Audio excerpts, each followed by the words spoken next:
রোববার রাতে Gerard Jones অনূর্ধ্ব-20 দলের ক্যাম্প ছেড়েছেন এবং এখন পর্যন্ত তিনি এই যশোরের শামসুল হুদা একাডেমি, যেখানে অ্যাডাম আব্বাসদের ক্যাম্প হচ্ছে, সেখানে তিনি যোগ দেননি। এবং এর মাঝে তিনি যে কাণ্ডগুলো ঘটিয়েছেন, তিনি বাফুফেকে যেভাবে দোষারোপ করেছেন, সেখানে আসলে তার পেশাদারিত্বের কিছুটা প্রশ্ন তোলা যায় কিনা। এখানে বাফুফেকে আসলে কিছুটা সমালোচনা শুনতে হচ্ছে এবং সেগুলো তারা প্রাপ্য হিসেবেই শুনছে, কারণ বাফুফের পক্ষ থেকে যদি জোন্সের সাথে ব্যাপারগুলো আরও ভালোভাবে বা ক্লিয়ারভাবে যদি ডিল করা হতো, তাহলে হয়তো এই দিন আসতো না বা এই ব্যাপারগুলো বাফুফেকে দেখতে হতো না। বাংলাদেশ ফুটবল ফেডারেশন বর্তমানের যে কমিটি রয়েছে, তারা নিঃসন্দেহেই ফুটবলের জন্য কাজ করে যাচ্ছে এবং তারা এই ফুটবলের জন্য কাজ করে যাচ্ছে জন্যই কিন্তু ফুটবলে এত বেশি হাইপ, এত বেশি ফুটবলকে নিয়েই আলোচনা। একটা অনূর্ধ্ব-20 দলের ক্যাম্প চলছে, সেখানেও আসলে সাংবাদিকরা এসেছে এই ক্যাম্পটা কাভার করার জন্য, কারণ এখানে বেশ বড় বড় কিছু নাম বাফুফে এখানে অন্তর্ভুক্ত করতে পেরেছে। এবং অনূর্ধ্ব-20 দলকে নিয়ে এত বেশি আলোচনা এর আগেও খুব বেশি ছিল না। অনূর্ধ্ব-20 দলের কোচকে নিয়েও এত বেশি খুব একটা আলোচনা ছিল না। সেখানে অবশ্যই বাফুফেকে একটা ধন্যবাদ বা বাফুফেকে একটা ক্রেডিট দিতেই হয়। তবে তারা যদি আসলে জোন্সের সাথে ব্যাপারগুলো ক্লিয়ার করতো আরও ভালোভাবে, তাহলে হয়তো এই পরিস্থিতিতে পড়তে হতো না, যেটা আসলে গতকাল একটা অপ্রীতিকর পরিস্থিতি আসলে বাফুফেকে পড়তে হয়েছে। তবে এখানে জোন্স যেটা করেছেন, তিনি আসলে কতটা পেশাদারিত্বের পরিচয়টা দিয়েছেন। তিনি ক্যাম্প ছেড়ে ঢাকায় গেছেন তার এই বেতন সংক্রান্ত সমস্যাগুলোর সমাধানের জন্যই খুব সম্ভবত, এবং তিনি সেখানে গিয়ে সকালবেলায় একটা পোস্ট করেন যে তার আসলে অনেক মন খারাপ, তার কাছে কোনো টাকা নেই, তিনি পরিবারের কাছে টাকা পাঠাবেন, পরিবারকে খাওয়াবেন, সেই টাকাটাও তার কাছে নেই। এবং তিনি যে শব্দগুলো ব্যবহার করেছেন শেষের দিকে, যে তিনি নিরাপত্তাহীনতায় ভুগছেন বা বেশ বড় বড় ওয়ার্ডগুলো কিন্তু তিনি ব্যবহার করেছেন। এবং এরপরে তিনি যে একটা ভিডিও বার্তা দিয়েছেন, সেখানে তিনি এমনভাবে উল্লেখ করেছেন যে তিনি একেবারে ধ্বংস হয়ে যাচ্ছেন, তিনি নিজেকে বিপদের মুখে ঠেলে দিয়েছেন, তিনি তার পরিবারকে বিপদের মুখে ঠেলে দিয়েছেন। আসলে বাফুফে তিনি যে কাজগুলো করেছেন বা তিনি আসলে যেভাবে কথা বলেছেন, মানে ব্যাপারটা কি এমন হয়েছে যে বাফুফে যেন তার মাথায় বন্দুক ঠেকিয়ে রেখেছে, এমন একটা ব্যাপার তিনি আসলে উল্লেখ করেছেন। কিন্তু আসলে বাফুফের সাথে তার ডিল বা চুক্তিটা আসলে কেমন ছিল? বাফুফের সাথে তার চুক্তি ছিল যে 10 তারিখের মধ্যেই বেতনটা তার অ্যাকাউন্টে চলে যাবে, এবং 10 তারিখের মধ্যেই কিন্তু তার বেতনটা কিন্তু তার অ্যাকাউন্টে চলে গেছে। এবং এখানে বড় সমস্যাটা আসলে হয়েছিল কোথায়?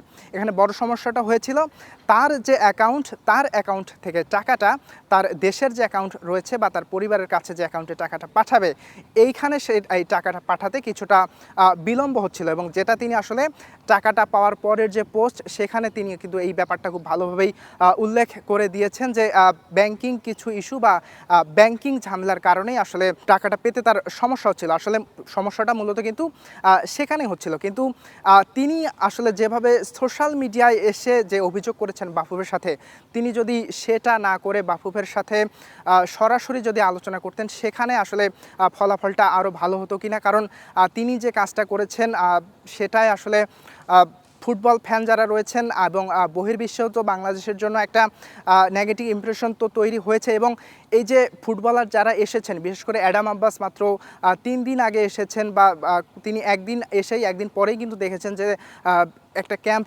চলাকালীন কোচ সেখান থেকে চলে গেছেন বেতন ইস্যুর কারণে। বা এই যে আরও 4-5 জন টোটাল প্রবাসী ফুটবলার এখানে রয়েছেন, যারা আসলে বাংলাদেশের হয়ে বাংলাদেশের টানে খেলতে এসেছেন, তাদের কাছেও আসলে মেসেজটা কী গেল, যে এখানে নিশ্চয়ই তাদের কাছেও আসলে এই ব্যাপারগুলো ভালো লাগার কথা নয়। অ্যাডাম আব্বাস বা ইউসুফ জিদান যারাই আসলে এসেছেন এই বাংলাদেশের হয়ে খেলার জন্য। এবং এখানে জোন্স কিন্তু এরপরে যখন তিনি টাকাটা পেয়েছেন, এবং এরপরে যিনি আরও একটা পোস্ট করেছেন যে বাংলাদেশ বাফুফের যে ডেভেলপমেন্ট কমিটির চেয়ারম্যান এবং বাফুফের সহসভাপতি নাসের শাহরিয়ার জাহিদের সাথে তিনি একটা বৈঠক করেছেন, এবং এই বৈঠকের পরে তিনি আসলে সবগুলো ব্যাপারগুলো নিয়ে ক্লিয়ার হয়েছেন। তিনি এখন নিশ্চিন্ত, তিনি এখন তার মেইন যে কাজ, তার প্রধান যে কাজ, সেখানে আসলে তিনি ফোকাস করবেন।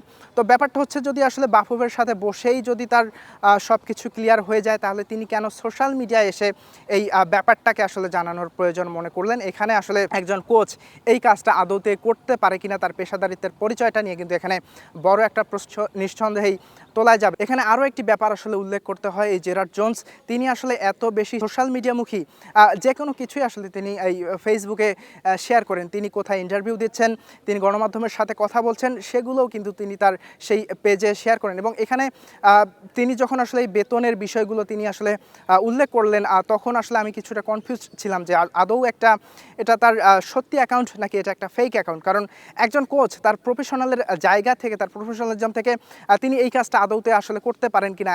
তিনি তো একটা চুক্তির মাধ্যমে এসেছেন, তার চুক্তি যদি না হয় তিনি সেখানে ফিফার কাছে নালিশ করতে পারেন, তিনি কোনো সংবাদ মাধ্যমের কাছেও এই ব্যাপারটা হয়তো বলতে পারতেন, তিনি একটা লিগ্যাল ওয়েতে হয়তো যেতে পারতেন। তিনি বাফুফের বিরুদ্ধে যদি অ্যাকশন নিতে চান, তার সাথে চুক্তি কী ছিল বা তার সাথে ব্যাপারগুলো কেন ক্লিয়ার হচ্ছে না, তিনি ফিফার কাছে নালিশ করতে পারতেন। এই ব্যাপারগুলো আমরা আগেও দেখেছি যে কোচের সাথে কোচের বেতন ইস্যু সব কিছু নিয়ে তিনি যদি ফিফার দ্বারস্থ হতেন বা এই ধরনের ব্যাপারটা যদি ঘটতো, সেটা তিনি স্বাভাবিক প্রক্রিয়ার মধ্যেই থাকতো। কিন্তু সোশ্যাল মিডিয়ায় এসে এভাবে বাফুফের বিরুদ্ধে সরাসরি নালিশ করা, এরপর সেই পোস্টগুলো আবার ডিলিট করে দেয়া, এই ব্যাপারগুলো আসলে ফুটবলারদের কাছেও কি বার্তা যায়, ফুটবল ফ্যানদের কাছেও আসলে কি বার্তা যায়। এখানে বাফুফের অনেক সমালোচনা হচ্ছে, যেটার সমালোচনা আসলে তাদের করা যায়, তারা ব্যাপারগুলো যদি খুবভাবে ক্লিয়ার করতে পারতো তাহলে হয়তো বা এটা হতো না।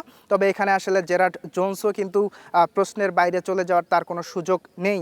তিনি যেটা কাজগুলো করেছেন সেটা কোনোভাবেও পেশাদারিত্বের পরিচয় হতে পারে না। ইয়াসির আরাফাত সবুজ, স্টার প্লে, যশোর।